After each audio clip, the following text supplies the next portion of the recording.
तो आज मैं एक्सप्लेन करने वाला हूँ हाल ही में जियो सिनेमा पे रिलीज हुई एक मर्डर मिस्ट्री सीरीज जिसका नाम है मर्डर इन महिम। इस सीरीज में गे सेक्स वर्कर्स का मर्डर होने लगता है, तो आखिर खूनी कौन है? अंत तक बने रहिएगा क्योंकि क्लाइमैक्स काफी मजेदार है। और वीडियो को स्टार्ट करने से पहले आप लोगों से एक रिक्वेस्ट है कि वीडियो को लाइक करें और चैनल को भी सब्सक्राइब करें। कहानी की शुरुआत मुंबई के एक एरिया महिम को दिखाते हुए शुरू होती है और वहाँ के जंक्शन में हम एक लड़के को देखते हैं। उसका नाम है प्रॉक्सी, जो एक गे सेक्स वर्कर है। उसका असली नाम है लक्ष्मण। वो प्लेटफॉर्म पर खड़ा था और दूसरी तरफ काला कपड़ा पहने हुए एक दूसरा लड़का आता है। दोनों एक दूसरे को देखने लगते हैं, फिर दोनों मिलते हैं और महिम स्टेशन के कोने वाले टॉयलेट में जाकर रोमांस करने लगते हैं। लेकिन वो काला कपड़ा पहना लड़का उस दूसरे लड़के लक्ष्मण को मार देता है। इसके बाद हम शिवाजी राव नाम के एक पुलिस इंस्पेक्टर को देखते हैं जो अपने घर में अपने पिता के साथ रहता है, जो भी रिटायर्ड पुलिस ऑफिसर है। उस कल्पना जो टीचर है और उसका एक बेटा भी है जिसका नाम है आरव। आधी रात में उसके पिता उठकर चिल्लाने लगते हैं, जिस पर बाप बेटे में थोड़ी सी कहा सुनी हो जाती है। छोटी छोटी बातों पर दोनों में झगड़ा होते ही रहता है। फिर हम एक और मेन कैरेक्टर पीटर फर्नांडिस को देखते हैं जो पहले रिपोर्टर और जर्नलिस्ट रह चुका है। वो आधी रात में अपने घर लौटता है और उसकी पत्नी मिली उसे पूछ रही होती है कि तुम कहाँ चले गए थे। तो वो कहता है मैं केमिस्ट शॉप गया था इंसुलिन लाने। उसकी पत्नी पूछ रही होती है कि उनका बेटा सुनील अभी तक आया नहीं। पीटर बोलता है कि वो अपने कॉलेज के फील्ड ट्रिप में गया है। अब सुबह के 5:30 बज जाते हैं और इंस्पेक्टर शिवाजी को मर्डर के बारे में पता चलता है। सुबह होते ही वो जंक्शन पहुंचते हैं जहां लोगों की भीड़ लग चुकी थी और आज एएसआई फिरदौस का पहला दिन था। उन्हें पता चलता है कि कैमरा तो वहां लगा हुआ है लेकिन वो टूटा हुआ है क्योंकि उसी जगह पर गे लेस्बियंस आकर एक दूसरे के साथ वक्त बिताते हैं। पुलिस टॉयलेट के अंदर जाती है और क्राइम सीन को वो लोग अच्छे से देखने लगते हैं और उन्हें लड़के के पॉकेट में से उनका फोन, उसका वॉलेट निकालते हैं और पता चलता है कि उस लड़के का नाम लक्ष्मण कुमार है। उसके हाथ में खून से लिखा हुआ था दिनेश। और वहाँ पर 2 पुलिस ऑफिसर होते हैं, दुर्रा और विनय पगमत, जो एक दूसरे को देखने लगते हैं जैसे कि वो कुछ जानते हैं मगर कुछ बता नहीं रहे। एक लड़का और भी था जो ये सब कुछ देख रहा था और हाथ पर जो दिनेश लिखा हुआ था वो खून से नहीं बल्कि लिपस्टिक से लिखा था। फिरदौस को वहाँ पर लंबे लंबे बाल मिलते हैं मगर ये तो जेंट्स टॉयलेट था। फॉरेंसिक टीम और एम्बुलेंस अभी फिलहाल ट्रैफिक में फंसी हुई है, इसलिए उन्हें आने में देरी होगी। पेट में एक बड़ा सा कट भी था जिस पर शिवाजी कहता है लगता है हाथ डालकर ऑर्गन्स निकाल लिए गए हैं। बाहर आकर वो लोग देखते हैं कि रिपोर्टर्स पहुंच चुके थे और शिवा कहता है ये लोग ट्रैफिक में क्यों नहीं फंसते। ये लोग तुरंत पहुंच जाते हैं। शिवा को वहां पर कचरे में लेडीज अंडरगारमेंट मिलता है और ये सब देखकर रिपोर्टर चैनल पर लाइव रिपोर्टिंग कर रहा था, जिस पर शिवा उन्हें वहां से भगा देता है। रिपोर्टर उनसे पूछता है कि आपको यहाँ सीसीटीवी कैमरा से क्या देखने को मिला। शिवा कहता है उन लोगों ने तोड़ दिया था। रिपोर्टर पूछता है कि एलजीबीटी लोगों को उन लोगों को कहकर बुलाना सही है, उनका नाम क्यों नहीं लेते। वो लोग रिपोर्टर को वहाँ से निकाल देते हैं। पीटर की पत्नी मिली देख रही होती है कि उसके बेटे के कमरे का बिस्तर काफी आवाज करता है और सोचते हैं कि इस बिस्तर को ठीक कराना होगा। आज सुनील से मिलने के लिए एक लड़की वाले आने वाले थे। लड़की का नाम है अल्थिया डिसूजा, मगर कल रात से सुनील घर ही नहीं आया। तभी वो लोग न्यूज में देखते हैं कि कुछ गे एक्टिविस्ट रास्तों पर प्रोटेस्ट कर रहे थे और वहाँ उन्हें सुनील भी देखने को मिलता है। वो सभी एक्टिविस्ट सुप्रीम कोर्ट के डिसीजन के खिलाफ थे क्योंकि आर्टिकल 377 को हटाया नहीं गया था। वहाँ सारे लोग गे थे और ये देखकर पीटर और मिली को भी लगने लगता है कि उनका बेटा सुनील भी गे है। इसके बाद वहाँ पर लड़की वाले पहुँच जाते हैं और पीटर और मिली बहाना मारने लगते हैं कि उनका बेटा उनके दोस्त के यहाँ गया हुआ है। पीटर और मिली सोच रहे होते हैं क्या सच में उनका बेटा गे है। फिर वो लोग टीवी में खबर देखते हैं जिसमें शिवा मीडिया के साथ बदतमीजी से पेश आ रहा था। पीटर और शिवा पहले कभी दोस्त हुआ करते थे। अब शिवा को एसीपी की तरफ से काफी डांट भी पड़ती है और फिर दोस्त उन्हें बताती है कि उन्हें लक्ष्मण के फोन का डिटेल मिल गया और एक ही नंबर से बार बार उसे कॉल आ रहे थे जो दिनेश का है। शिवा उसे कहता है कि दिनेश जो भी है उसका इस मर्डर से कुछ न कुछ कनेक्शन है। सोशल मीडिया में जाकर देखो कि वो है कौन। इसके बाद में डॉक्टर पुलिस को बता रहे होते हैं लक्ष्मण के बारे में कि इसका मर्डर रात 2 से 4 बजे के बीच हुआ होगा और इस लड़के का किडनी मिसिंग है। लेकिन इस लड़के को किडनी के लिए नहीं मारा गया क्योंकि इतने ब्रूटल तरीके से निकाला गया है कि किडनी का आर्टरी खराब हो चुका होगा। और जिस तरीके से खूनी ने चाकू से हमला किया है ऐसा लगता है कि उसने पहली बार किसी का मर्डर किया है। लेकिन फिर भी वो काफी ब्रूटल था।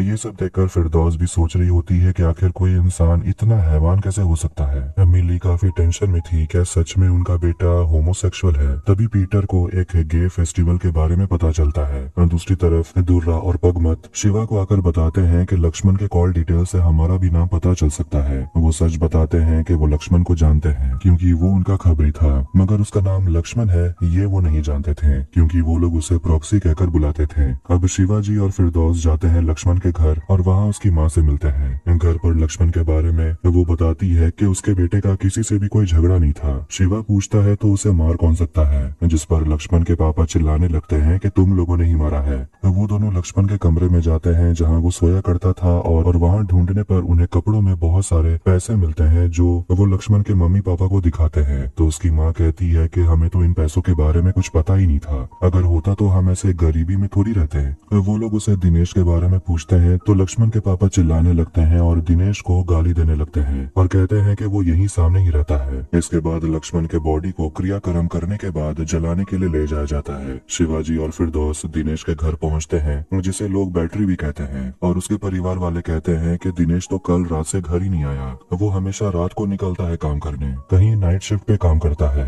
फिरदौस को पता चलता है कि बैटरी के फोन को उन लोगों ने ट्रैक करना शुरू कर दिया, इसीलिए वो लोग तुरंत वहाँ से निकलते हैं। फिर हम दोनों पुलिस ऑफिसर को देखते हैं जो आपस में बात कर रहे थे कि अगर बैटरी के बारे में उन्हें पता चल गया तो हम लोग भी बहुत बुरे फंसेंगे, इसलिए हमें पहले बैटरी को ढूंढना होगा। फिर फिरदौस उन दोनों को कॉल करके कहती है कि उन्हें बैटरी मिल गया और तुरंत उन्हें लोकेशन पर पहुंचने को बोलती है, मगर फिरदौस और शिवाजी ट्रैफिक में फंस जाते हैं, इसलिए उन्हें ट्रेन से जाना पड़ता है। और फिरदौस उसे लगता है कि दुर्रा और पगमत कुछ न कुछ छुपा रहे हैं। जब वो सभी लोग ट्रैक की हुई लोकेशन पर पहुंचते हैं तो उन्हें वहां पर राजू नाम का आदमी मिलता है जिसने दिनेश का फोन उठा लिया था जो उसे स्टेशन पर मिला था। अब वो लोग राजू को अरेस्ट कर लेते हैं। फिर फिरदौस दोनों से पूछ रही होती है कि आप लोग को छुपा रहे हैं क्या, मैंने आप लोगों को कुछ बात करते हुए सुना बैटरी के बारे में, मगर वो लोग बस बातों को घुमाते रहते हैं। इसके बाद हम पीले शर्ट वाले लड़के को देखते हैं जिसे हमने स्टेशन पर देखा था। वो न्यूज में जाकर इंटरव्यू दे रहा था और बता देता है कि लक्ष्मण को मारा गया क्योंकि वो गे सेक्स वर्कर था।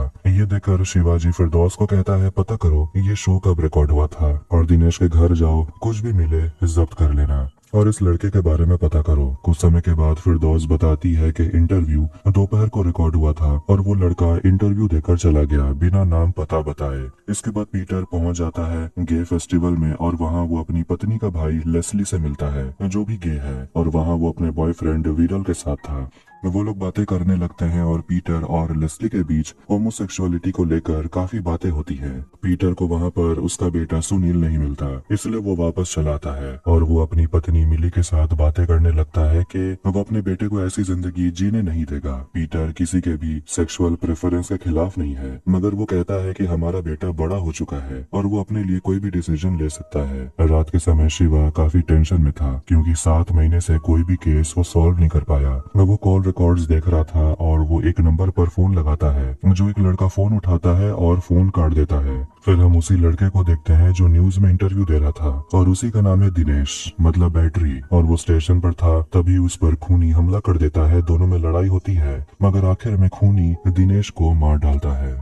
अगले दिन पुलिस स्टेशन में सभी लोग उस पीले शर्ट वाले लड़के के बारे में बात कर रहे थे कि हो सकता है वो किलर है, मगर अगर वो खूनी है तो वो न्यूज चैनल में क्यों गया। तभी उन्हें पता चलता है कि महिम स्टेशन में एक और डेड बॉडी मिली है। जब वो लोग जाते हैं तो उसी लड़के की डेड बॉडी उन्हें मिलती है जिसे वो लोग अभी तुरंत टीवी पर देख रहे थे। उसके पॉकेट में से उन्हें एक पर्ची मिलता है जिसमें लिखा हुआ था दुर्रा, जिसे पढ़कर वो दोनों पुलिस ऑफिसर दोबारा से घबराने लगते हैं क्योंकि एक का नाम तो दुर्रा था। डॉक्टर बॉडी का ऑटोप्सी करते हैं और पुलिस को बताते हैं कि इस बार खूनी ने किडनी को अच्छे तरीके से निकाला है, शायद अब उसे एक्सपीरियंस हो गया है। एक को मारकर ऐसे भी दुर्रा से पूछ रहे होते हैं कि आखिर उसका और तुम्हारा कनेक्शन है क्या, उसके पास से तुम्हारा नाम क्यों मिला। दुर्रा कहने लगता है कि मुझे खुद भी नहीं पता, मैं भी बहुत डरा हुआ हूँ, मेरा परिवार है। मगर ऑफिसर सोचने लगते हैं कि आखिर गे सेक्स वर्कर और पुलिस का क्या कनेक्शन हो सकता है। उन्हें लड़के का कॉल रिकॉर्डिंग मिल जाता है और 2 मर्डर जिसका हुआ दोनों के ही कॉल रिकॉर्डिंग में एक लड़के का नाम था, वो है सुनील फर्नांडिस, पीटर का बेटा। इसलिए शिवा पहुंच जाता है पीटर के घर और यहाँ पता चलता है कि शिवाजी और पीटर एक दूसरे को पहले से ही जानते थे, लेकिन अब दोनों में 36 का आंकड़ा है, इसलिए वो लोग एक दूसरे को देखकर खुश नहीं थे। शिवा वहाँ सुनील की तस्वीर देखता है और पूछता है कि आखिर ये है कहाँ। पीटर बताता है कि वो कॉलेज का ट्रिप में गया है। शिवा पीटर को पुलिस स्टेशन आने को बोलता है। कहानी जाती है 20 साल पहले। पीटर को आधी रात में शिवा का फोन आता है और वो तुरंत पेट्रोल लेकर पहुंचता है और शिवा जी के बाइक में डाल देता है क्योंकि उसका बाइक का तेल खत्म हो गया था। शिवा बहुत दारू पिया हुआ था और पीटर के टोकने पर वो कहने लगता है कि मुझे पकड़ेगा भी कौन, मैं तो खुद पुलिस हूँ, मेरे पापा भी पुलिस में थे। पीटर उसे याद दिलाता है कि तेरे पापा ने एक एमएलए के बेटे को हिट एंड रन केस में अंदर कर दिया था, तो वो तुझे भी कर सकते हैं। शिवा कहता है कि मगर एमएलए ने मेरे पापा को खरीद लिया 10 लाख देकर। पीटर जो रिपोर्टर था वो तो हैरान हो जाता है। कहानी प्रेजेंट में आती है और हम शिवा के पिता को देखते हैं जो कल्पना और आरव को बाहर जाते हुए देखते हैं। शिवा की नजर जाती है प्रोटेस्ट कर रहे लोगों पर और वो सभी पुलिस पर काफी गुस्सा थे क्योंकि अभी तक खूनी का पता नहीं लग पाया। पुलिस स्टेशन में फिरदौस शिवा को बताती है कि दुर्रा अकेले बाहर निकल गए हैं, जबकि उनके साथ हमेशा हवलदार सूले को रहने के लिए कहा गया था। दुर्रा एक आदमी से मिलता है जिसे भी पता है कि विक्टिम के पास से उसका नाम मिला। वो काफी डरा हुआ था और वो उस आदमी से कहता है कि अगर मुझे कुछ हो गया तो तू भी नहीं बचेगा, जिस पर वो आदमी दुर्रा से कहता है कि अगर मेरे पैसों को कुछ हो गया तो मैं तुझे नहीं छोड़ूंगा। बाहर प्रोटेस्ट कर रहे लोगों को देखकर शिवाजी को लगने लगता है कि कहीं दुर्रा भी होमोसेक्सुअल तो नहीं, मगर उसका परिवार है, बीवी बच्चे हैं, तो शायद नहीं होगा। फिरदौस कहती है क्यों नहीं हो सकता, और उसे किसी का बार बार फोन आ रहा था मगर वो फोन नहीं उठाती।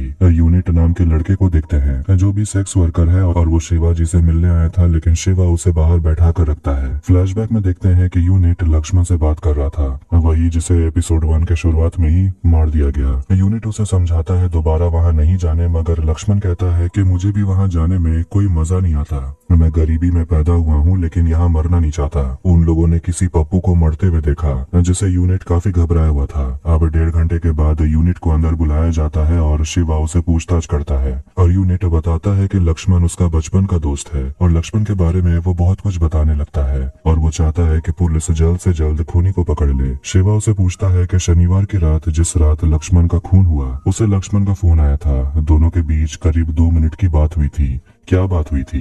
यूनिट कुछ भी साफ साफ नहीं बताता। उसके सिर पर एक चोट की निशान थी जिस पर वो झूठ कहता है कि ये बचपन में लगी थी, लेकिन देखने से लगता है कि ये हाल फिलहाल की चोट है। यूनिट कहता है कि जब खूनी मिल जाए तो मुझे उस खूनी के साथ 15 मिनट चाहिए। शिवाजी उसे जाने देता है। इसके बाद उसे मिलने के लिए पीटर आता है। शिवा उसे पूछता है कि सुनील कहाँ है। पीटर कहता है वो अभी नागालैंड गया है कॉलेज के ट्रिप में। पीटर उसे पूछता है कि आखिर इन सब में सुनील का क्या लेना देना, तो शिवा उसे बता देता है कि जिन 2 गे सेक्स वर्कर का मर्डर हुआ उनके कॉल रिकॉर्ड में तुम्हारे बेटे का नाम था। पीटर घबराने लगता है और कहने लगता है कि ये सिर्फ एक मिसअंडरस्टैंडिंग है, सुनील खूनी नहीं हो सकता। शिवाजी कांस्टेबल कामले से कहता है कि सुनील जहाँ भी है उसे पकड़ कर लाने। पीटर घबराता है और शिवाजी उसे समझाता है कि अगर तेरा बेटा खूनी नहीं है तो तुझे डरने की जरूरत नहीं है, मैं तेरा दुश्मन थोड़ी हूँ। डिनर का समय हो गया था और शिवा देखता है कि उसकी पत्नी कल्पना घर नहीं लौटी थी। फिरदौस अपने घर पहुँचती है तो उसका बॉयफ्रेंड लुकमान उसे मिलने के लिए पहुँच जाता है और वो फिरदौस के लिए गिफ्ट लेकर आया था और फिरदौस उसे किस करने वाली थी, मगर वो रुक जाती है और वापस अपने घर चली जाती है। शिवाजी के पापा उसे समझा रहे होते हैं कि अपनी पत्नी पर थोड़ा नजर रखने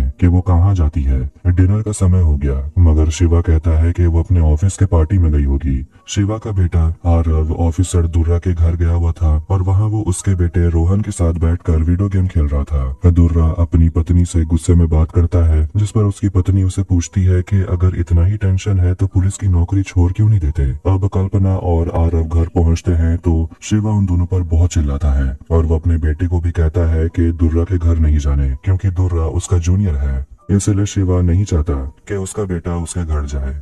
अब पीटर और मिली घबरा रहे होते हैं कि पता नहीं उनका बेटा सुनील कहाँ चला गया है। अगले दिन पीटर पहुंचता है लक्ष्मण के घर और लक्ष्मण की माँ से झूठ कहता है कि लक्ष्मण मेरे एनजीओ में काम करता है और उसका 1 महीने का पगार बाकी है। वो अंदर आकर उसकी माँ से बात करता है। फिर पीटर जाता है लक्ष्मण के कमरे में छानबीन करने और लक्ष्मण की माँ बता रही होती है कि उसके बेटे ने जिम का कोई कोर्स किया था लेकिन कोई फायदा नहीं हुआ। पीटर को वहाँ पर एक आर्टिकल का कटआउट मिलता है जिसमें उसे सूरज देसाई के सुसाइड के बारे में पता चलता है। दुर्रा अगले दिन से बुलेट प्रूफ वेस्ट और हेलमेट पहनकर आता है और ड्यूटी करता है क्योंकि उसे लगता है कि वो खूनी का अगला टारगेट है। शिवाजी मजाक करते हुए कहता है कि तेरे चाय में भी तो जहर हो सकता है। फिरदौस हंसती है और शिवा उसे कहता है जहर नहीं बस शक्कर है। पीटर पहुंचता है सूरज देसाई वाले फ्लैट में और वहां पर वो सोसाइटी के लोगों को मनाने लगता है ये कहकर कि वो यहाँ किसी और से मिलने के लिए आया है जिसका नाम वो वहाँ नेम प्लेट पर पढ़ लेता है। पीटर दोनों से बात करके बिल्कुल घुल मिल जाता है और वो लोग पीटर को सूरज देसाई के बारे में बताने लगते हैं कि वो अपनी पत्नी के साथ यहाँ रहता है मगर ऐसा लगता नहीं है कि वो उसकी पत्नी है। सूरज सारी रात बाहर ही रहता था और उसकी पत्नी को देखकर ऐसा नहीं लगता कि वो कोई विधवा है, लगता है वो हीरोइन है। पीटर सूरज की पत्नी हिमाली से मिलता है और उसे कहता है कि मैं एक जर्नलिस्ट हूँ और मैं आपका इंटरव्यू लेना चाहता हूँ। वो झूठ कहता है कि वो एक फ्रेंच मैगजीन के लिए काम करता है जो इंडिया में स्टार्ट होने वाला है और वो सोचती है कि वो फेमस हो जाएगी, इसलिए वो पीटर को अंदर बुलाती है। पीटर उसे सूरज के बारे में सवाल पूछने लगता है जिस पर हिमाली थोड़ी सी भड़क जाती है और पूछती है ये इंटरव्यू तो मेरे बारे में था। पीटर उसे समझाता है कि थोड़ा सा सिंपैथी पैदा करने के लिए हमें सूरज के बारे में बात करना पड़ेगा। खैर तो वहाँ टीवी पर न्यूज चल रहा था जिसमें लक्ष्मण का फोटो दिखाया जाता है जिसे देखकर हिमाली टीवी बंद कर देती है और कहती है कि गे लेस्बियन देख देख कर थक चुकी हूँ। फिर वो पीटर को वहाँ से जाने को बोलती है क्योंकि उसके क्वेश्चन काफी पर्सनल थे मगर पीटर उसे कहता है कि हमारा मैगजीन काफी बड़ा मैगजीन है। वो उसे अपना कार्ड देता है और कहता है कि अगर आप इंटरेस्टेड हो तो कॉल करिएगा। इसके बाद पीटर पहुंच जाता है लैब के डॉक्टर से मिलने जो महिम मर्डर के केस पर काम कर रहे थे और दोनों एक दूसरे को काफी सालों से पहचानते हैं और इतने सालों के बाद मिलकर दोनों खुश थे। पीटर उसे महिम मर्डर केस वाला फाइल मांगता है और सारा डिटेल्स जानना चाहता है जिस पर डॉक्टर उसे कहने लगते हैं कि क्या तुमने फिर से जर्नलिज्म शुरू कर दिया है क्या, मुझे लगा तुम मुझसे मिलने आए हो। और डॉक्टर उसे कह देता है कि अगर तुम्हें केस के बारे में जानना है तो इन्वेस्टिगेटिंग ऑफिसर शिवा से जाकर पूछो। पीटर याद करने लगता है अपने पुराने जर्नलिज्म के दिनों को और देखते हैं कि आखिर शिवा और पीटर एक दूसरे को पसंद क्यों नहीं करते, क्योंकि पीटर ने शिवा के पिता के खिलाफ रिपोर्टिंग की थी जिसमें वो रिश्वत लेने की बात करता है जो शिवा के पिता ने एमएलए से लिया था उसके बेटे को छोड़ने के लिए, वो भी 10 लाख रुपए, जिस वजह से शिवा के पिता की पुलिस की नौकरी चली जाती है। और ये सब खबर को चलाने के वजह से पीटर की काफी तारीफ भी हुई थी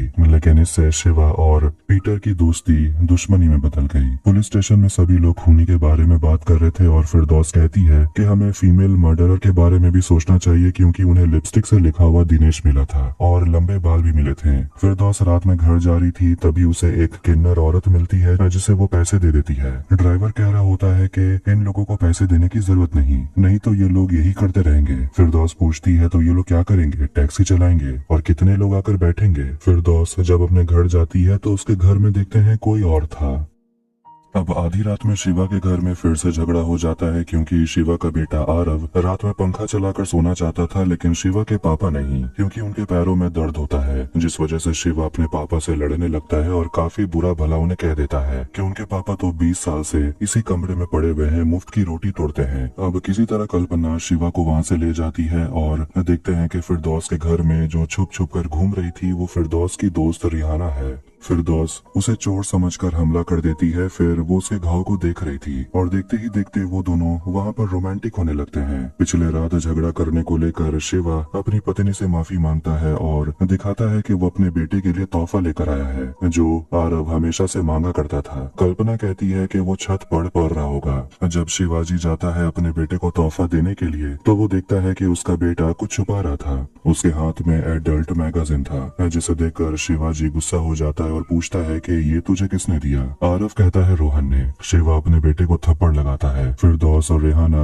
आपस में बातें कर रहे होते हैं और फिरदौस कह रही होती है कि वो किसी लड़के के साथ नहीं रह सकती कि इतने में वहाँ पर फिरदौस के अम्मी अब्बू आ जाते हैं और फिरदौस की अम्मी जबरदस्ती अपनी बेटी से कह रही होती है उसके घुटने में दर्द हो रही है, थोड़ी सी मालिश कर देने, मगर किसी तरह वो समझा बुझा कर वो अपने अम्मी अब्बू को कमरे से बाहर भेज देती है। दोनों काफी घबरा गए थे कि कहीं उनका सच बाहर आ जाता तो क्या होता। अगले दिन पुलिस स्टेशन में शिवाजी दुर्रा को दिखाता है कि तेरे बेटे ने आरव को एडल्ट मैगजीन दिया और कहता है अपने बेटे को समझाने और उसे थोड़ा मारने। शिवाजी और फिरदौस पहुँचते हैं हॉस्पिटल और वहाँ से से वो लोग पिछले 6 महीने में जितने भी किडनी ट्रांसप्लांट हुए हैं उनका रिकॉर्ड मांगते हैं, मगर वो लोग देने से मना कर देते हैं। कहते हैं ये रिकॉर्ड कॉन्फिडेंशियल है। और अंदर बैठी हुई एक मैडम वो गावंडे सर को कॉल करती है, जो कमिश्नर है। कहती है कि आपके यहाँ से पुलिस आई है, थोड़ा संभाल लीजिए। इसके बाद शिवा के सीनियर भी उसे डांटने लगते हैं कि हॉस्पिटल जाने की क्या जरूरत थी, उस हॉस्पिटल का डबल मर्डर से कोई कनेक्शन नहीं है।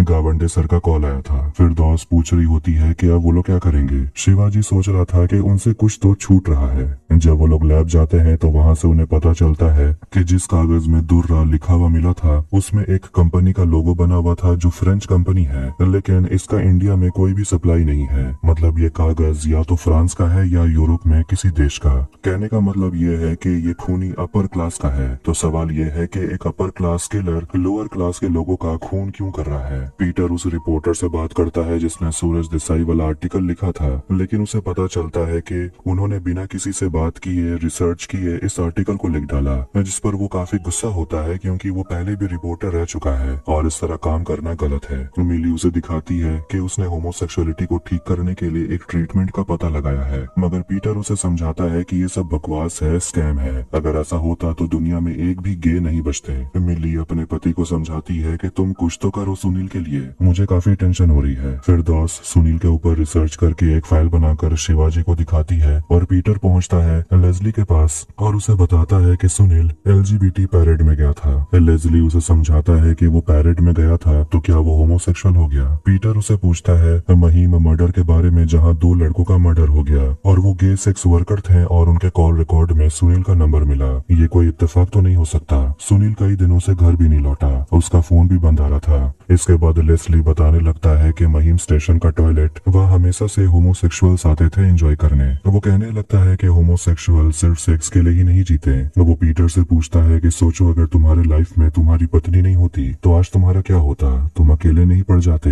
होमोसेक्सुअल्स की लाइफ तो ऐसे ही अकेले ही गुजर जाती है। वो जिंदगी भर किसी का साथ पाने के लिए तरसते रह जाते हैं। शिवाजी और उसके पिता के बीच फिर से बहस हो जाती है क्योंकि उसके पिता इस उम्र में वॉचमैन की नौकरी करना चाहते थे, मगर शिवा और उसकी पत्नी कल्पना नौकरी करने से उन्हें मना कर देते हैं। दुर्रा अपने बेटे रोहन को वही एडल्ट मैगजीन दिखाता और पूछता है कि आखिर ये आरव के पास कैसे गया। वो दोनों इस मैगजीन के साथ क्या कर रहे थे। वहाँ पर एक नर्स आती है जो रोहन को इंसुलिन का इंजेक्शन देती है क्योंकि रोहन को डायबिटीज है। उसके पापा उसे समझाते हैं कि अगर तुझे इंजेक्शन सही समय पे नहीं लगेगा तो तेरा शुगर लेवल बढ़ जाएगा। वैसे ही हर चीज का सही समय होता है और जब इसका भी सही समय आएगा तो मैं तुझे कुछ नहीं बोलूंगा, फिलहाल के लिए नहीं। फिरदौस रिहाना के साथ मूवी देखने जाने वाली थी, तभी उसे मिलने के लिए लुकमान पहुंच जाता है जो उसके लिए एक गिफ्ट लेकर आया था, जिसे देखकर फिरदौस उसे बाहर लेकर जाती है और उसे समझाने लगती है कि तुम ये सब क्यों कर रहे हो, और वो उसे अपने बारे में सच बता देती है और लुकमान नाराज होकर वहाँ से चला जाता है। वो अंदर आती है तो उसकी माँ उसे शादी को लेकर बातें करने लगती है कि फिरदौस को लुकमान के साथ शादी करके सेटल हो जाना चाहिए, मगर फिरदौस मना करती है कि वो शादी करना ही नहीं चाहती। रिहाना वहाँ से जाने लगती है और फिरदौस उसे बात करने आती है और उसे कहती है कि मैं शादी नहीं करूंगी, मगर रिहाना उसे समझाती है कि तेरी माँ ठीक कह रही है, तुझे शादी कर लेना चाहिए। कल्पना शिवा से नाराज थी और उसे समझाती है कि जो तुम बाबा के साथ कर रहे हो वो बहुत गलत है, ये तुम्हारा पुलिस स्टेशन नहीं है। बाबा जो करते हैं वो हमें परेशान करते हैं, मगर तुम जो करते हो उससे हमें बहुत चोट पहुंचती है, तुम बेवजह हम लोगों पर चिल्लाते हो। ये सुनकर शिवा को भी काफी बुरा लगता है और उसे अपनी गलती का भी एहसास होता है। पीटर आधी रात में जागता है और वो देखता है कि उसके बेटे के कमरे से बिस्तर के हिलने की आवाज आ रही थी। वो अंदर जाता है तो उसका बेटा किसी लड़के के साथ था। ये देखकर वो डर के मारे अपनी नींद से जाग जाता है। पीटर अगले दिन जाता है सूरज की पत्नी हिमाली का इंटरव्यू लेने और वो बताने लगती है कि उसने सूरज से शादी तो कर ली क्योंकि सूरज ने दहेज नहीं मांगा, और वैसे भी उसे और उसके भाई वीरल को मुंबई आना था। मतलब हिमाली और वीरल भाई बहन है। केस को सॉल्व ना होता हुआ देखकर शिवाजी फिरदौस को अपनी कहानी सुनाने लगता है कि वो जब पहली बार पुलिस में आया था तो लोग उसे जेम्स बॉन्ड बुलाते थे क्योंकि ऐसा कोई केस नहीं होता था जो शिवाजी सॉल्व न कर सके। वो बताने लगता है कि उसका पीटर पार्टनर हुआ करता था, दोनों एक साथ ही काम करते थे। वो जर्नलिस्ट था। वो फिरदौस से पूछता है कि तुम आखिर पुलिस की नौकरी क्यों कर रही हो, तो वो कहती है कि अगर नहीं करती तो घर वाले शादी करा देते हैं। पीटर अपने बेटे के कमरे की तलाशी लेने लगता है और उसे एक फोटो मिलता है जिसमें जिसमें सुनील यूनिट के साथ था, वही लड़का जिसे शिवा पूछताछ के लिए पुलिस स्टेशन बुलाया था। पीटर उस लड़के को ढूंढते हुए पहुंच जाता है रेड लाइट एरिया में। दूसरी तरफ शिवा परेशान होता है क्योंकि उसके पिता अपने घर के ही सामने सिक्योरिटी की जॉब कर रहे थे। पीटर यूनिट से बात करता है और उसे पूछता है कि तेरे दोस्त लक्ष्मण मतलब के प्रॉक्सी को किसने मारा। यूनिट बात नहीं करना चाहता और वो पीटर से कहता है यहाँ से जाने के लिए। पीटर उसे कहता है कि वो उसे जस्टिस दिला सकता है, मगर फिर भी यूनिट नहीं मानता और उन दोनों को एक साथ देखकर पुलिस दोनों को पकड़ के स्टेशन ले आती है। उन्हें लग रहा था कि पीटर भी होमोसेक्सुअल है। शिवा को पीटर का कॉल आता है मगर वो फोन ही नहीं उठाता। फिर पीटर उसे मैसेज भेजता है कि उसे अरेस्ट कर लिया गया है और उसे मदद चाहिए। पुलिस स्टेशन में पीटर ऑफिसर इंचार्ज और बाकियों को समझाने लगता है कि वो होमोसेक्सुअल नहीं है, लेकिन वो लोग पीटर की बात नहीं सुनते और बाकी लोगों के साथ उसे जेल में बंद कर देते हैं। अपने पिता को काम करता देख शिवाजी अपनी पत्नी से कह रहा होता है कि जब से उसके पिता रिश्वत लेते हुए पकड़े गए तब से शिवा के अंदर एक डरी हुई ईमानदारी आ गई है। वो किसी से 100 रुपए लेने में भी डरता है। अब उसके पिता को काम करता देखकर लोग फिर से 20 साल पुराना बात लेकर बैठ जाएंगे। वो कहने लगता है कि उसका बेटा आरव भी उससे बात नहीं करता और सोचता है कि अगर वो पैसा ही कमा लेता तो शायद अच्छा होता। कल्पना बताती है कि हम सब तुम्हारे गुस्से से डरते हैं। वो शिवा को संभालती है ये कहते हुए कि बाबा ने जो कुछ भी किया उसमें तुम्हारी गलती नहीं है। पुलिस स्टेशन में यूनिट को काफी मार पड़ती है और उसे जेल में बंद कर दिया जाता है। पीटर के पूछने पर वो बताता है कि वो लोग मुझे तुझे फंसाने को बोल रहे थे, मैंने मना कर दिया।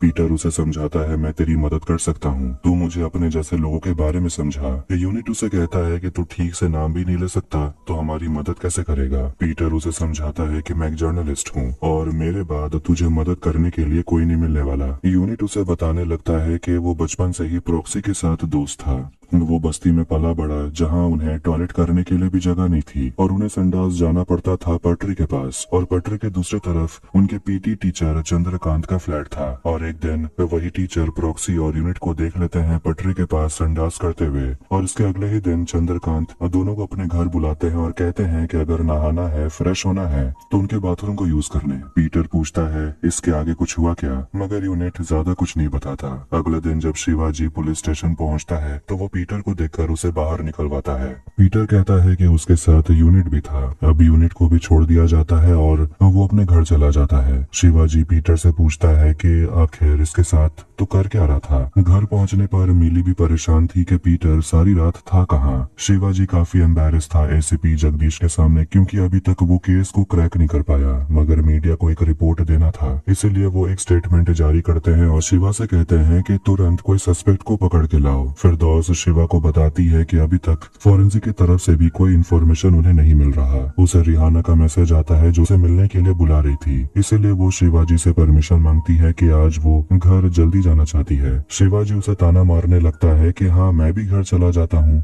मीडिया वालों को बोल दूंगा कि घर जाना जरूरी था। मगर थोड़ी देर के बाद वो फिरदौस को कहता है कि तुम घर जाओ, फैमिली को भी टाइम देना जरूरी है। इसके बाद दोनों मूवी देखने के लिए जाते हैं और रिहाना थोड़ी नाराज थी और फिरदौस से पूछती है कि तुम उस दिन लुकमान के साथ क्या बात कर रही थी, अगर तुम उसके साथ ही रहना चाहती हो तो फिर मेरे करीब क्यों आई। फिरदौस कहती है कि ऐसा कुछ भी नहीं है। रिहाना उसे कहती है कि वर्दी पहन कर भी तू बहुत डरपोक है। वो उसे कहती है ऐसे घुट घुट कर मैं नहीं जी सकती। फिरदौस उसे बताती है तो फिर क्या करूं, लोगों को बता दूं अपने बारे में, और क्या वो लोग हमें एक्सेप्ट करेंगे। रिहाना गुस्से में वहाँ से चली जाती है। अगले दिन पीटर पहुँच जाता है पीटी टीचर चंद्रकांत से मिलने के लिए, जो अब रिटायर हो चुका है और वो अभी बूढ़ा हो चुका था। पीटर खुद को ओल्ड स्टूडेंट बताकर अंदर आता है और उनसे बातें करने लगता है। तो वहीं सुनील घर पहुँच जाता है। चंद्रकांत के घर में सत्तू नाम का एक आदमी काम करता है जिसे चंद्रकांत कहता है चाय बनाने।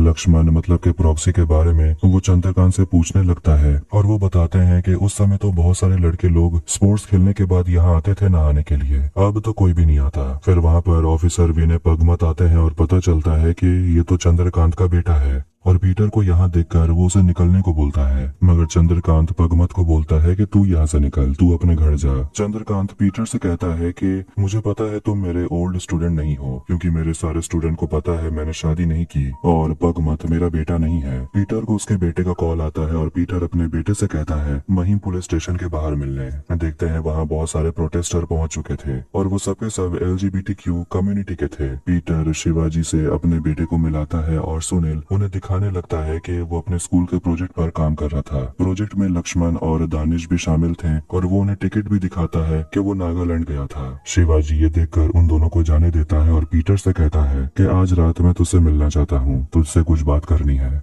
दुर्रा का बेटा रोहन पार्सल वाले से दवाई ले लेता है और देखते हैं कि वो पार्सल वाला हेलमेट पहना हुआ था और वो रोहन के पॉकेट में एक पर्ची रख देता है। रोहन अपने पापा को पार्सल देता है जिसमें इंसुलिन का इंजेक्शन था और आज नर्स नहीं आई थी, इसलिए दुर्रा खुद अपने बेटे को इंजेक्शन दे देता है। रात में शिवाजी और पीटर मिलते हैं और पीटर उसे बताने लगता है कि पिछले 20 साल से मुझे जितनी तकलीफ हुई है उसके बारे में मैं यहाँ बात करने आया हूँ। और वो पीटर से कहता है कि अगर मैंने तुझे केसेस के बारे में नहीं बताया होता तो आज भी तू सड़क छाप रिपोर्टर होता। पीटर उसे बार बार माफी मांगता है कि उसे बहुत बड़ी गलती हो गई और कहता है कि मैंने तुझसे पहले भी माफी मांगी है मगर तू फोन उठाता ही नहीं था। शिवाजी उसे बताता है कि तेरे बेटे का फोन ट्रैक करवाया था, मुझे पहले ही पता था कि वो नागालैंड में है। पीटर उसे पूछता है तो फिर तूने जानबूझकर हमें परेशान किया। पीटर और शिवा के बीच झगड़ा होने लगता है और पीटर गुस्से में उसे जोर का थप्पड़ लगा देता है। पीटर मजाक में कहता है कि मेरे हाथ में भी लग गया, तेरा चेहरा चेहरा नहीं हड्डी है। इस पर दोनों हंसते हैं और उनकी दुश्मनी एक झटके में ही खत्म हो जाती है। शिवा को कॉल आता है और दोनों पहुंचते हैं दुर्रा के घर जहाँ उसका बेटा रोहन मर चुका था। लेकिन पीटर देखता है कि रोहन के पॉकेट में से एक पर्ची निकलती है जिसमें पगमत लिखा हुआ था, जिसे देखकर सभी लोग हैरान हो गए थे। शिवाजी इसके बारे में फिरदौस को बता देता है और फिरदौस पगमत को कॉल करती है और उसे कहती है आप तुरंत पुलिस स्टेशन पहुंचिए, आपकी जान को खतरा है। लेकिन तभी उसके पास दुर्रा पहुंच जाता है और अपने बेटे के बारे में उसे बताने लगता है कि मेरे जैसे आदमी का बेटा कितना इंटेलिजेंट था, उसे पढ़ाने के लिए मैं अमेरिका भेजना चाहता था लेकिन सब उल्टा पड़ गया। और उसके बाद दुर्रा अपने ही दोस्त पगमत को गोली मार देता है। दुर्रा इसके बाद पुलिस स्टेशन पहुंच जाता है और खुद को सरेंडर कर देता है और मर्डर वेपन जमा करता है जिसे देखकर सभी हैरान थे। दुर्रा उन्हें बताने लगता है कि उसने मुझे कहा था पगमत को मारने के लिए, इसलिए मैंने उसे मार डाला। मुझे लगा था कि अगला नंबर मेरा है क्योंकि पर्ची पर दुर्रा लिखा हुआ था, लेकिन मेरे बेटे के नाम में भी दुर्रा आता है, इसलिए वो मारा गया, मेरा बेटा चला गया। दुर्रा अंदर से बिल्कुल टूट चुका था और वो अपने बेटे को ही याद कर रहा था। वो सोच रहा होता है कि आखिर उसके बेटे को क्यों मारा होगा। फिर वो बताने लगता है पगमत लक्ष्मण को जानता था जो फर्स्ट एपिसोड में मारा गया। कहता है कि वो लोग उसी महिम टॉयलेट में जाते थे जहां होमोसेक्सुअल्स लोग आकर मजे करते थे और पगमत दुर्रा सभी मिलकर जितने भी लोग गे सेक्स वर्कर के साथ आकर मजे करते थे दोनों उनका वीडियो बनाते थे और बदले में उनसे पैसे मांगते थे। वो कहता है कि हम लोगों ने बहुत कमाया है मगर फिर एक दिन पप्पू आया और वो भी होमोसेक्सुअल लड़के के साथ मस्ती मजाक करने लगा और एक दिन उन्हें पप्पू का फोन बिना लॉक किए हुए मिल जाता है जिसमें से उन्हें काफी सारे सीक्रेट्स वीडियो मिलते हैं और बदले में वो लोग पप्पू से पैसे मांगते हैं। वो पैसे दे रहा था 1 लाख 2 लाख और आखिर में एक दिन पप्पू ने खुद को मार डाला और इन सब के लिए वो खुद को दोषी मानता है लेकिन सोचता है कि इन सब में उसके बेटे रोहन की क्या गलती थी। ये कहकर वो रोने लगता है। शिवाजी उसे पूछता है तो फिर प्रॉक्सी और बैटरी को तूने क्यों मारा, तूने अपने बेटे को भी मारा। वो कहता है मैं अपने बेटे को क्यों मारूंगा। पहले तो वो शिवाजी पर बंदूक उठा देता है और कहता है कि ये सब कुछ पप्पू का भूत कर रहा है। दुर्रा पागल हो गया था और अचानक से वो खुद को गोली मार लेता है। ये सब होता देखकर अगले दिन एसीपी सभी को फटकार लगाते हैं और पूछते हैं कि हमारे पुलिस में से ही कोई उन होमोसेक्सुअल के साथ मिलकर धंधा कर रहा था और तुम लोगों को इसके बारे में पता भी नहीं। वो शिवा से कहते हैं कि जिन लोगों ने भी प्रॉक्सी बैटरी को मारा है मुझे वो चाहिए। सुनील जब ब्रेकफास्ट करने के लिए बैठता है तो वो अपनी माँ से कहता है कि उसे ग्रीन टी पीना है। पीटर उसे पूछने लगता है कि तुम्हारा ये जो एड्स प्रिवेंशन वाला प्रोजेक्ट था उसके लिए तुम काफी सेक्स वर्कर से मिलते होगे। सुनील पूछता है हाँ क्यों। वो आगे बताने लगता है कि वो प्रॉक्सी को भी जानता है और दोनों काफी अच्छे दोस्त बन गए थे। काफी बुरा लगा सुनकर कि वो मर गया। इसके बाद पीटर और सुनील सेक्स वर्कर और प्रोस्टिट्यूशन को लेकर बात करने लगते हैं और सुनील कहता है कि वो लोग किसी के साथ जबरदस्ती तो नहीं करते मगर पीटर कहता है कि प्रोस्टिट्यूशन समाज के लिए बीमारी से ज्यादा कुछ नहीं। इस बात को लेकर दोनों में थोड़ा सा झगड़ा हो जाता है और मिली अपने पति को समझाने के लिए उसे किचन में बुलाती है। फिरदौस दुर्रा के घर के आसपास के लोगों से पूछताछ करती है और उसे वो नर्स भी मिलती है जो रोहन को इंजेक्शन लगाने के लिए आई थी और वो कहती है कि वो हर दिन जाती थी, बस एक दिन वो नहीं गई क्योंकि वो हॉस्पिटल में थी और उसे घर आने में काफी देरी हो गई थी। दुर्रा ने कहा था कि वो अपने बेटे को खुद इंजेक्शन लगा देगा। फिर दोस्त पूछती है कि मेडिसिन कौन सा दुकान से आता था। नर्स बताती है हेल्थ वाइज केमिस्ट। हर हफ्ते वहीं से डिलीवरी होती थी। शिवा और पीटर खुद मिलकर इन्वेस्टिगेट कर रहे थे और वो दूरा के घर जाते हैं, वहाँ छानबीन करते हैं, लेकिन कुछ भी नहीं मिलता। और वो लोग सोच रहे होते हैं कि उनका अगला टारगेट कौन होगा। उन्हें किचन में से एक सिरिंज और दवाई मिलती है। शिवाजी फिरदौस से कहता है कि उस केमिस्ट शॉप में जाकर बात करो, पूछो कि डिलीवरी कौन करता था। डॉक्टर से पता चलता है कि रोहन को डायबिटीज था और उसके शरीर में जो रेसिड्यू मिला और जो वायल में मिला दोनों मैच करते हैं। वो ये भी बताते हैं कि जिस पर्ची में दुर्रा पगमत लिखा हुआ था वो दोनों एक ही कागज हैं, मतलब कि खूनी एक है। दोनों नाम को लिखने के लिए फाउंटेन पेन इस्तेमाल किया गया था और सोचते हैं कि आज के समय में फाउंटेन पेन कौन इस्तेमाल करता होगा। फिरदौस केमिस्ट शॉप जाती है और वहाँ से पता चलता है कि आखिरी दिन दवाई 6 दिन पहले गया था और वहाँ पर सीसीटीवी कैमरा वो देखती है और कहती है कि उसे फुटेज चाहिए। ऑफिस में बैठकर शिवाजी और पीटर इस केस के बारे में बात कर रहे थे और वो अपने इन्वेस्टिगेशन के बारे में बताने लगता है कि वो सूरज देसाई के सुसाइड के बारे में जान पाया और उसकी पत्नी से भी वो 2 बार मिला। पप्पू ने भी खुदकुशी की, सूरज देसाई ने भी की और लक्ष्मण ने सूरज देसाई के सुसाइड आर्टिकल को संभाल के रखा था। मतलब कि इन लोगों का कुछ कनेक्शन है। यहाँ तक कि पीटर बोलता है कि सूरज और पप्पू एक ही आदमी है। पीटर को सूरज की पत्नी पर शक है क्योंकि वो हमेशा अलग अलग कहानी बोलती है। उसे लग रहा था कि उसी ने सूरज को मारा होगा क्योंकि प्रॉक्सी और सूरज एक दूसरे को जानते थे और मिलते थे।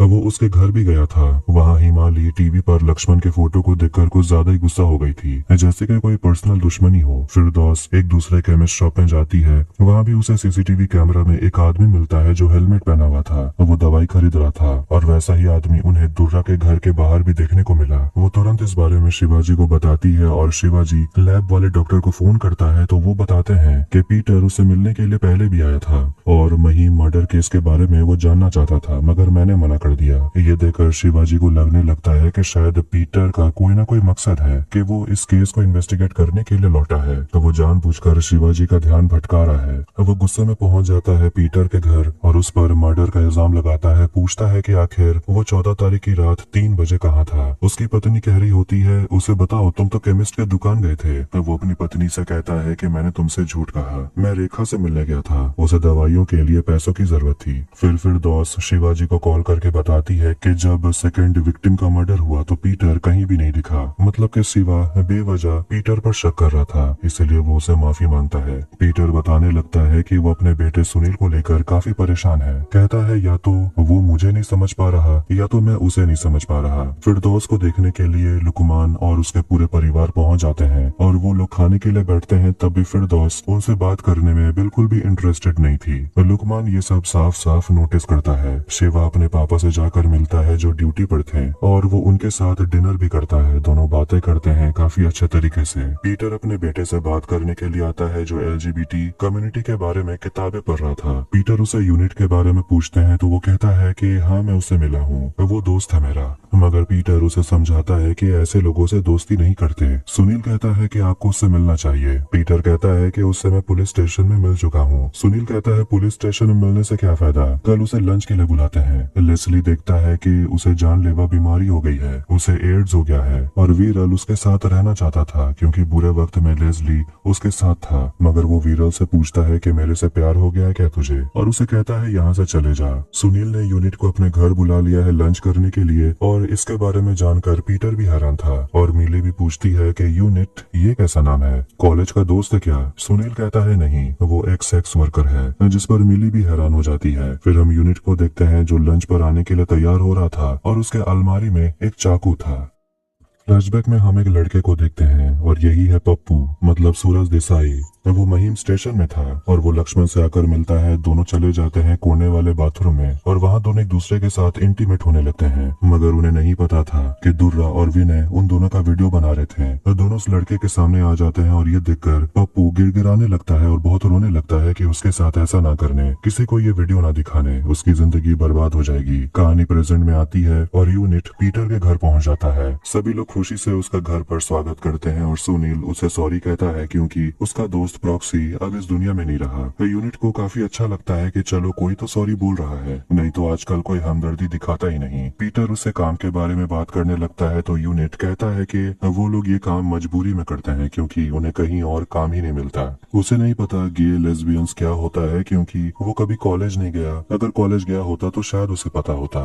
उसे ये सब काम करने में मजा नहीं आता, लेकिन जब बात पैसों की आती मजबूरी है तो करना पड़ता है। इसके बाद वो लोग बैठकर खाना खाते हैं और यूनिट हाथ से खाना चाहता था और वो लोग बोलते हैं बिल्कुल खाओ, जिसमें भी तुम कंफर्टेबल हो। और वो बिल्कुल खुलकर उन लोगों से बातें करने लगता है और कहने लगता है कि वो दुबई जाने वाला है, कब ये तो नहीं पता लेकिन वो जरूर जाएगा और वो शादी करके सेटल भी होना चाहता है। अब जाने का वक्त हो जाता है तो मिली यूनिट को एक गिफ्ट भी देती है और जब यूनिट वहाँ से जा रहा था तो वो खुश था। फिरदौस शिवाजी को बताती है कि दुर्रा के फोन से पप्पू का नंबर मिला, फोन आउट ऑफ रीच है तो कंपनी से इंफॉर्मेशन हम निकालने की कोशिश कर रहे हैं। फिर शिवा पीटर से मिलता है और पीटर उसे बताता है चंद्रकांत के बारे में और बता देता है कि ऑफिसर पगमत उसका भतीजा है और ये भी कहने लगता है कि यूनिट, प्रॉक्सी, ये सभी लोग चंद्रकांत के घर में नहाने के लिए जाया करते थे, जो काफी अजीब है क्योंकि कोई दूसरे के घर में जाके क्यों ही नहाएगा। दोनों चंद्रकांत से मिलने के लिए जाते हैं और कोई उनका पीछा कर रहा था। दोनों चंद्रकांत से विनय के बारे में बात करते हैं, मतलब पगमत के बारे में।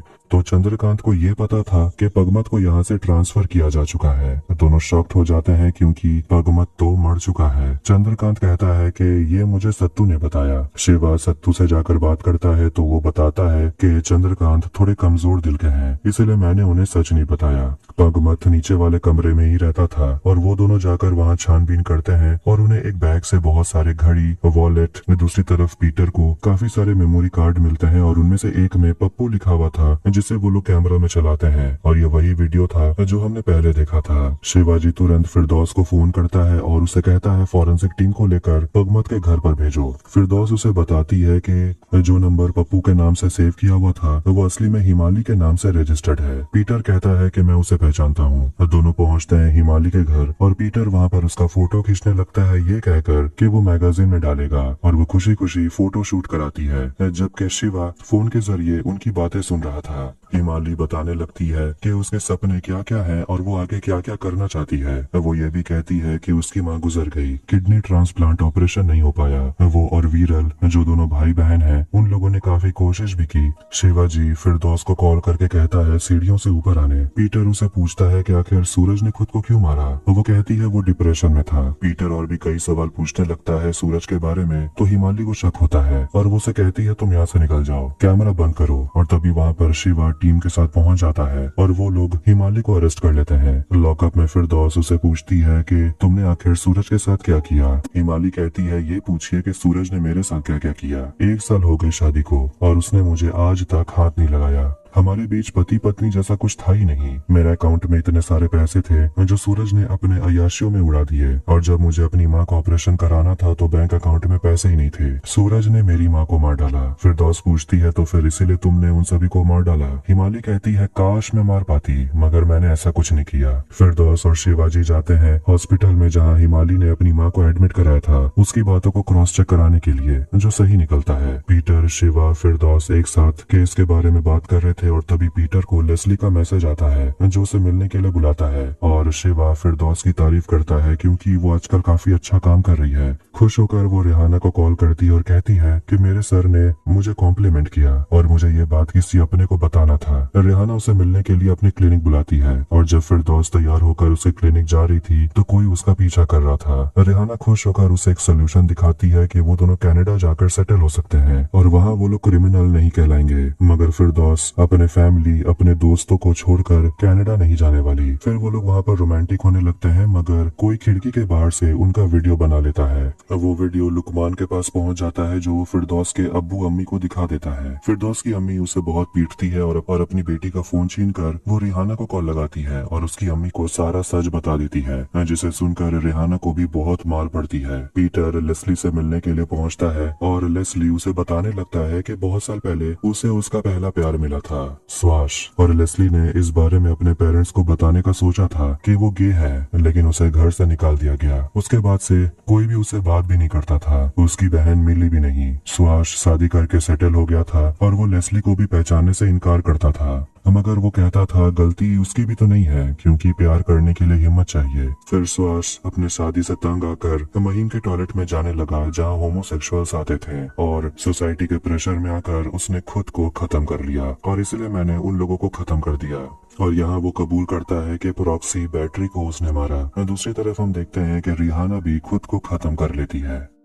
हिमाली को छोड़ दिया जाता है क्योंकि उसने सूरज का मर्डर नहीं किया। लेस्ली को लॉकअप में रखा जाता है और शिवाजी पीटर से पूछता है कि क्या तुम्हें सच में लगता है कि वो किसी का मर्डर कर सकता है? एक बार उसे बात करो। फिर पीटर उसे बात करता है और कहता है मुझे पता है कि तुमने उन लोगों को नहीं मारा। लेस्ली उसे कहता है कि अगर तुम्हारे बेटे को कुछ हो जाए क्या तुम चुप बैठोगे? किसी को भी यकीन नहीं हो रहा था कि लेस्ली ये मर्डर कर सकता है। मिली को भी यकीन नहीं हो रहा था और सोच रही होती है कि अगर उससे इतना प्रेशर है तो सुनील कैसे इतना प्रेशर हैंडल कर पाएगा। पीटर पूछता है वैसे वो है कहाँ? मिली बताती है कि वो चौपाटी गया है आशीष के साथ। पीटर अपने बेटे को फॉलो करने लगता है और उसे छुप छुप कर देखता है। फिरदौस की अम्मी फिरदौस को समझा रही होती है कि तुझे आगे की जिंदगी के बारे में सोचना चाहिए और अपने नौकरी से रिजाइन दे दे। सुनील घर पर आकर अपने मम्मी पापा पर काफी गुस्सा था क्योंकि वो जानता है कि उसके पापा पीटर उसे फॉलो कर रहे थे। एएसीपी शिवाजी पर प्रेशर डालते हैं कि जब लेस्ली ने खुद को सरेंडर कर दिया है तो मीडिया के सामने उसे ही खूनी दिखाओ और कन्फेशन पर उसे जबरदस्ती साइन करवाओ। पीटर और मिली बैठकर सुनील से बात करते हैं और पूछते हैं कि तुम्हारे लाइफ में कुछ चल रहा है क्या? हम लोग तो तुम्हारे बारे में कुछ भी नहीं जानते। तुम किसी को पसंद करते हो? किसी को भी? सुनील कहता है नहीं। पीटर उसे पूछने लगता है कि आखिर वो क्या छुपा रहा है। सुनील कहता है कि मैं हर बात अपने पेरेंट्स को बता तो नहीं सकता, जिस पर बात आगे बढ़ने लगती है और सुनील घर छोड़कर चला जाता है और कहता है कि मैं आशीष के वहीं रह लूंगा। शिवा देखता है कि फिरदौस काम पर नहीं आ रही थी। वो उसका सामान चेक करता है और उसमें से उसे एक लेटर मिलता है जो रेहाना की तरफ से था और उसे पढ़कर वो समझ जाता है कि फिरदौस लेस्बियन है और इस बारे में वो पीटर को बताता है और कहता है कि मैं उस लड़की की बहुत इज्जत करता हूँ, वो काफी स्ट्रॉन्ग लड़की है, वो तो हमारे जैसे ही है। पीटर कहता है वो हमारे जैसे ही होते हैं, समाज उन्हें झुका देता है। फिर वो पीटर को समझाता है कि जाकर सुनील से बात कर और उसे घर वापस लेकर आ। शिवाजी अपने घर वापस जाता है तो देखता है कि उसके पिता को तेज बुखार थी, इसलिए वो उन्हें वापस अपने घर लेकर आता है और उनकी देखभाल करता है। पीटर ये देखकर काफी गुस्सा होता है कि न्यूज चैनल वालों ने चंद्रकांत पीटी टीचर को हैवान बना दिया। वो बच्चों को अपने घर के बाथरूम में नहाने के लिए जगह देते थे, जिस पर उन्हें लगता है कि चंद्रकांत बच्चों के साथ शोषण करते थे।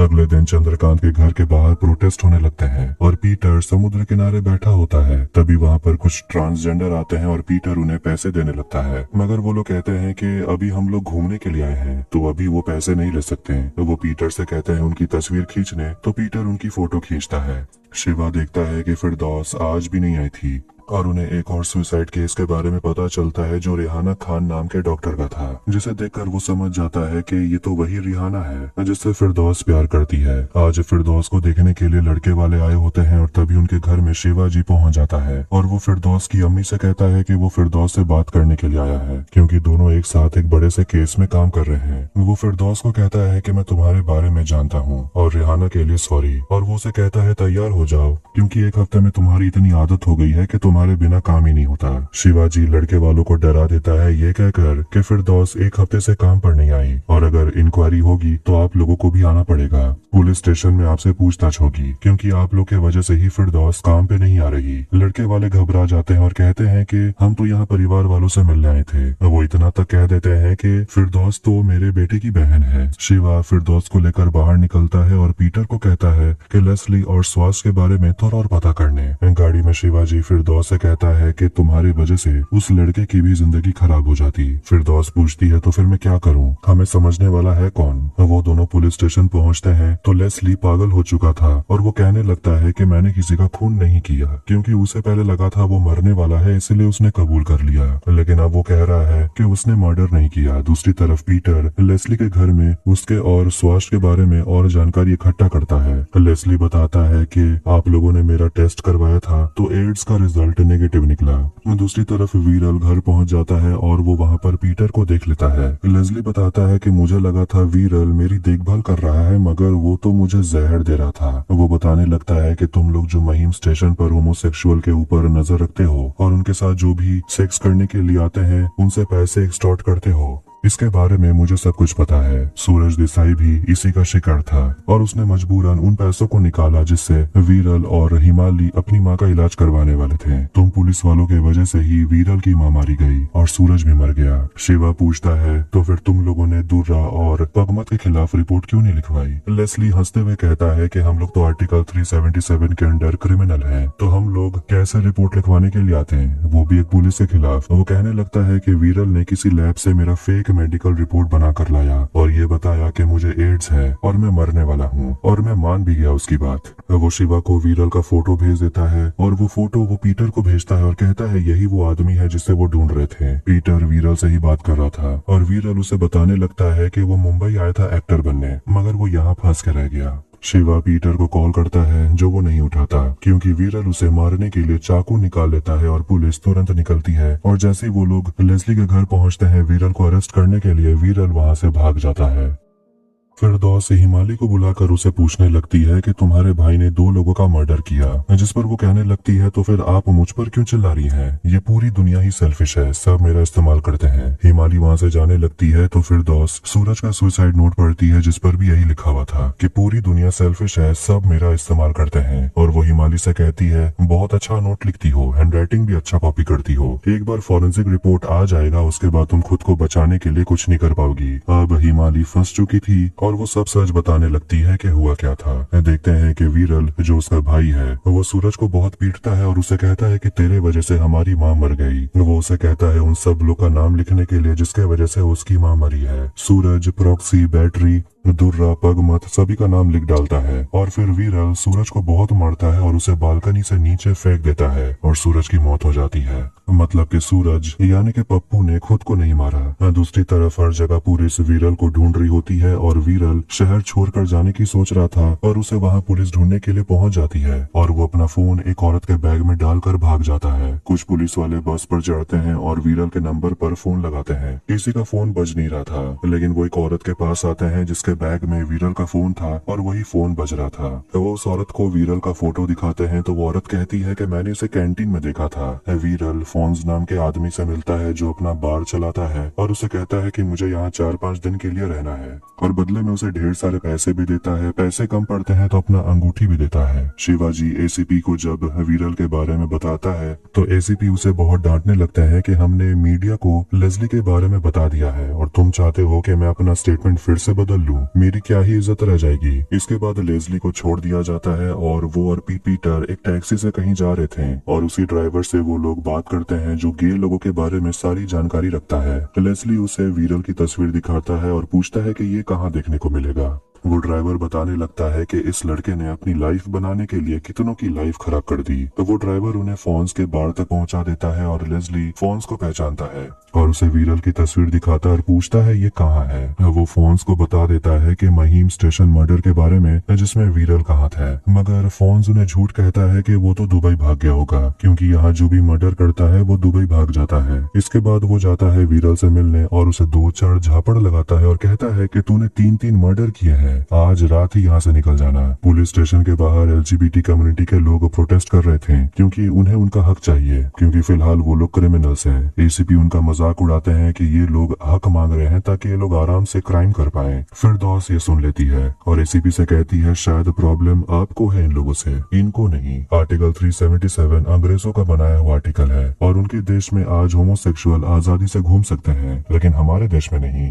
अभी भी आर्टिकल लगा हुआ है। एसीपी कहते हैं इनके साथ यही होना चाहिए, ये लोग सोसाइटी को तंग करके रखे हैं। फिरदौस कहती है ये लोग सोसाइटी को नहीं बल्कि सोसाइटी इन्हें तंग करती है और सोसाइटी के ही प्रेशर में आकर ये लोग खुद को खत्म कर लेते हैं। एसीपी कहते हैं इनके साथ तो ऐसा ही होना चाहिए, क्रिमिनल है सबके सब। फिरदौस कहती है तो फिर इस हिसाब से मैं भी तो क्रिमिनल ही हूँ, और वो उन लोगों के साथ जाकर प्रोटेस्ट में शामिल हो जाती है। इसके बाद एसीपी शिवाजी से कहने लगते हैं कि फिरदौस के खिलाफ कुछ एक्शन लो, तुम अपने जूनियर को संभाल के रख भी नहीं सकते। पीटर लेस्ली के फोन में एक फोटो दिखता है जिसमें फोन्स के हाथ में वीरल की अंगूठी थी जो वीरल ने पेमेंट देने के लिए दिया था। पीटर पहचान लेता है कि ये वीरल की अंगूठी है और वो लोग पहुंचते हैं दोबारा से फोन से मिलने के लिए और अब उसे दिखाना पड़ता है कि उसने वीरल को कहाँ छुपा के रखा है। मगर वो लोग देखते हैं कि वीरल का भी मर्डर हो चुका था। वो लोग फोन से पूछताछ करते हैं और वो कहता है कि मैंने उसे नहीं मारा। लैब वाले डॉक्टर से पता चलता है कि वीरल को जिस चाकू से मारा गया था वो चाकू मरे हुए जानवर को काटने के लिए इस्तेमाल किया जाता है, जैसे स्लॉटर हाउस में या फिर वेटेनरी हॉस्पिटल में।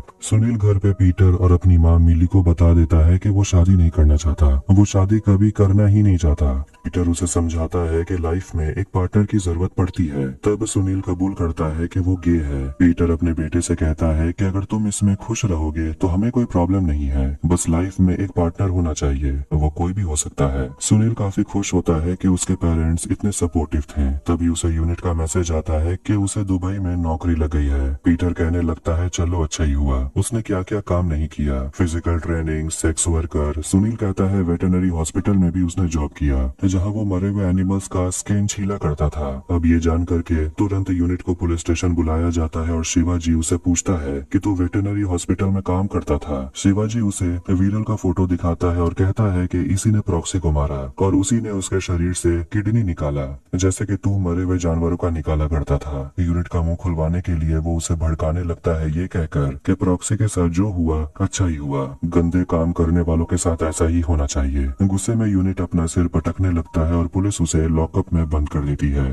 पीटर यूनिट से बात करने जाता है और उससे पूछता है कि मैं सिर्फ ये जानना चाहता हूँ कि तुमने वीरल को मारा या नहीं। यूनिट कबूल करता है कि वीरल ने प्रॉक्सी और बैटरी को मारा, इसलिए उसने वीरल को मार डाला। वो कहने लगता है कि हम जैसे लोगों को अपने लोगों के लिए खुद बदला लेना पड़ता है। वो पीटर से कहता है कि आपको मेरे बारे में जो सोचना है सोच लीजिए, मगर हमारे जैसे लोगों को बचा लीजिए। ये सारी बात पीटर शिवाजी को बताता है और सोच रहा होता है कि वीरल का मर्डर करने के वजह से अब यूनिट को अब इसी जेल में सड़ना पड़ेगा। वो बेचारा दुबई जाने वाला था। उन्हें सामने प्रोटेस्ट कर रहे लोगों को देखकर भी काफी बुरा लगता है, क्योंकि ये लोग इतने दिन से बस अपना हक मांग रहे हैं ताकि वो उनसे प्यार कर पाए जिसे वो करना चाहते हैं। लेकिन लॉ इन्हें प्यार करने की परमिशन नहीं दे सकता, क्योंकि लॉ को लगता है कि इनसे समाज को खतरा है। फिर वहाँ पर एसीपी फिरदौस को देखकर शिवाजी पर चिल्लाते हैं कि मैंने कहा था ना इस पर एक्शन लेने के लिए। शिवाजी उनसे कहने लगता है कि वो अपना काम ईमानदारी से करती है, वो अपने पर्सनल लाइफ में क्या करती है क्या नहीं करती है आपको उसे प्रॉब्लम नहीं होनी चाहिए। एसीपी गुस्से में उन्हें घूरने लगता है और वहाँ से चला जाता है। अब केस को सॉल्व करने के बाद पीटर सोच लेता है कि उसने बहुत जल्दी रिटायरमेंट ले लिया और वो वापस से जर्नलिज्म करना चाहता है। इसीलिए वो वापस से न्यूज चैनल ज्वाइन करता है और जर्नलिज्म स्टार्ट करता है। और शिवा और फिरदौस एसीपी का कंप्लेंट फाइल लेकर स्टेट पुलिस कंप्लेंट अथॉरिटी पहुंच जाते हैं। और इसी के साथ मर्डर इन महिम सीजन 1 यहीं पर एंड हो जाती है। वीडियो अगर आपको पसंद आया तो वीडियो को लाइक करें, चैनल को भी सब्सक्राइब करें। मिलते हैं नेक्स्ट वीडियो में। Take care.